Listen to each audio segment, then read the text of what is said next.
ஜெயகாந்தன் ஒரு கதை எழுதினார். தர்க்கத்துக்கு அப்பா. ஒரு நாள் நான் ட்ரெயின்ல ஏறி ஒரு குறிப்பிட்ட ஊருக்கு போய் ஒரு முக்கியமான விஷயமா போனேன். பெரிய வெற்றி. நான் என்ன நினைச்சேனோ அதை விட பிரம்மாண்டமா அது சக்சஸ் ஆயிருச்சு. சரி, இதை எப்படியாவது கொண்டாடணுமேன்ட்டு ரயில்வே ஸ்டேஷனுக்கு வந்தேன். என் கையில ₹1 இருந்தது. ஒரு வெள்ளி ₹1. அந்த காலத்துல 1960களில் எழுதப்பட்ட கதை. ₹1 16 அணாக்கள். இப்ப இவர் ஊருக்கு போறதுக்கு ₹3/4 வேணும். ₹3/4 12 அணா. இப்ப மீதி 4 அணா இருக்கு. 4 அணா இருக்கு. 2 அணாவுக்கு நல்ல ஒரு காஃபி வாங்கி ஜம்முன்னு சாப்பிட்டுட்டு வெளியில வர்றார். கையில இன்னும் 2 அணா இருக்கு. டிக்கெட் பணம் போக 2 அணா இருக்கு.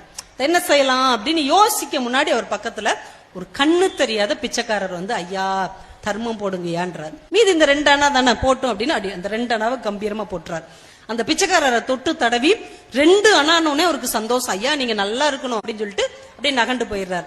ஹாய் அப்படின்னு சந்தோஷமா போய் டிக்கெட் எடுக்கிறதுக்கு கவுண்டர்ல 12 அணாவை கொடுக்கிறார். அவங்க வாங்கிட்டு சொல்றாங்க, நேத்துல இருந்து 1 அணா டிக்கெட் கூடிருச்சு, இன்னும் 1 அணா கொடுங்க. யோசிக்கிறாரு, இன்னும் 1 அணா கொடுங்கவா, என்னடா பண்றது, நம்ம தான் 2 அணா போட்டோம்ல, அவர்கிட்ட போய் கேட்போமா அப்படின்னு கொஞ்சம் 2 அடி வைக்கிறாரு. ஆனா மனசுக்குள்ள தோணுது, கடன் கொடுத்தா திருப்பி வாங்கிடலாம், தர்மத்தை எப்படி திருப்பி வாங்குறது, தர்மத்தை திருப்பி வாங்கினா அது ரொம்ப தப்பாச்சு. இன்னொருத்தர் வந்து 1 அணா போட்டுட்டு ½ அணா எடுத்துட்டு போறாரு. இது அவங்க கிட்ட உள்ள காசுல ஒரு பங்கை போட்டு அதுல பாதி எடுத்துட்டு போறாங்கல்ல. அப்ப நம்மளும் நம்ம கையில இருந்து 1 அணாவை போட்டுட்டு அந்த 2 அணாவை எடுத்துக்கிடுவோம்.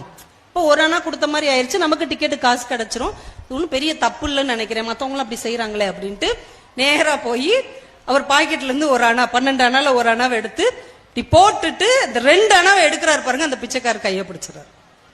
ஏன் சாமி, யாரோ ஒரு புண்ணியமா வாழ்க்கையிலே தடவை எனக்கு 2 அணா போட்டிருக்காரு, அத போய் நீ எடுக்கிறிய சாமி 1 அணாவா பார்த்து போட்டுட்டுன்னு வேர்த்துருது இவருக்கு. பிச்சைக்காரட்ட மாட்டிட்டோமேன்ட்டு அந்த 1 அணாவையும் போட்டுட்டு மன்னிச்சுக்கோங்க மன்னிச்சுக்கோங்கன்ட்டு இங்கிட்டு நகண்டு வந்துடுறாரு. இந்த குழப்பத்துல அவர் போக இருந்த ட்ரெயின் போயிருச்சு. உடனே முடிவு பண்ணிட்டார், ட்ரெயினும் போயிருச்சு, இருந்த இன்னொரு அணாவும் போயிருச்சு, 11 அணா தான் இருக்கு, இன்னும் 2 ஸ்டேஷன் நடந்து போனோம்னா அதுக்கு அடுத்து இந்த காசுக்கு டிக்கெட் எடுத்து வீட்டுக்கு போயிடலான்னு நடைய கட்ட ஆரம்பிச்சிட்டார். அப்புறம் பின் குறிப்பு சொல்றாரு, உங்களுக்கு ஞாபகம் இருக்குன்னு நினைக்கிறேன், 4-5 வருஷத்துக்கு முன்னாடி ஒரு ட்ரெயின் ஆக்சிடென்ட் ஆச்சு இல்லையா, அது நான் விட்ட ட்ரெயின், என்னைய விட்டுட்டு போன ட்ரெயின். அந்த ட்ரெயின்ல அந்த காசு கரெக்டா இருந்தா அவரு ட்ரெயின்ல போயிருப்பார். பிச்சைக்காரனுக்கு தர்மம் போட்டதுனால அந்த ட்ரெயின் அவர் மிஸ் பண்ணிட்டார். அந்த ட்ரெயின் தான் ஒரு மிகப்பெரிய விபத்துக்கு உள்ளான ஒரு ரயில். அப்ப என்ன, நான் செஞ்ச தர்மம் காப்பாத்துச்சா அது எனக்கு தெரியல, ஆனால் தர்க்கத்துக்கு அப்பால் நிறைய விஷயம் இருக்கிறது என்பதை நான் புரிந்து கொண்டேன் என்று ஜெயகாந்தன் எழுதினார்.